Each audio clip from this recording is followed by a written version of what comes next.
मित्रांनो, नमस्कार. जगद्गुरु तुकोबराया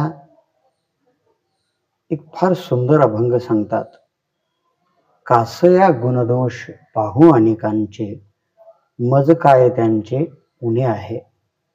तुकोबराया म्हणतात, दोषच पाहायचे झाले तर स्वतःचे पाहावेत. दुसऱ्याचे पाहायचे मला काय गरज आहे, कारण माझ्याकडे काय दोष कमी आहेत. म्हणून ज्याला वाटतंय ना की माझ्या आयुष्यात काही चांगलं होत नाही, त्यानं दुसऱ्याचं चांगलं पाहायला सुरुवात करायची. म्हणजे आयुष्यात चांगलं व्हायला सुरुवात होईल.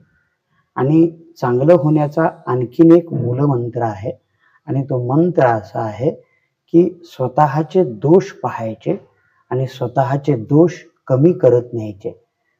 म्हणजे हे दोन मुख्य मंत्र आहेत. दुसऱ्याचं चांगलं पाहायचं, ते आपल्यात आत्मसात करायचं, आणि स्वतःचे दोष पाहायचे आणि ते हळूहळू कमी करत न्यायचे.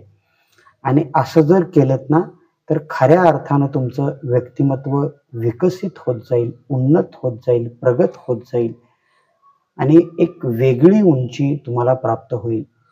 जी उंची तुकोबरायांनी प्राप्त केली. तुकोबराय म्हणतात, अनुरेणुया थोकडा तुका आकाशा एवढा. एवढी उंची तुकोबरायांनी प्राप्त केली, ती केवळ याच गुणांच्या आधारे. रामकृष्ण हरी. मित्रांनो, नमस्कार. जगद्गुरु तुकोबराया एक फार सुंदर अभंग सांगतात. कासया गुणदोष पाहू अनेकांचे, मज काय त्यांचे उणे आहे. तुकोबराया म्हणतात, दोषच पाहायचे झाले तर स्वतःचे पाहावेत. दुसऱ्याचे पाहायचे मला काय गरज आहे, कारण माझ्याकडे काय दोष कमी आहेत. म्हणून ज्याला वाटतंय ना की माझ्या आयुष्यात काही चांगलं होत नाही, त्यानं दुसऱ्याचं चांगलं पाहायला सुरुवात करायची.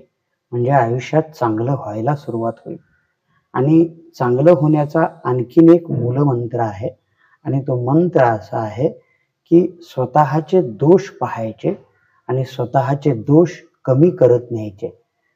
म्हणजे हे दोन मुख्य मंत्र आहेत. दुसऱ्याचं चांगलं पाहायचं, ते आपल्यात आत्मसात करायचं, आणि स्वतःचे दोष पाहायचे आणि ते हळूहळू कमी करत न्यायचे. आणि असं जर केलं ना, तर खऱ्या अर्थानं तुमचं व्यक्तिमत्व विकसित होत जाईल, उन्नत होत जाईल, प्रगत होत जाईल, आणि एक वेगळी उंची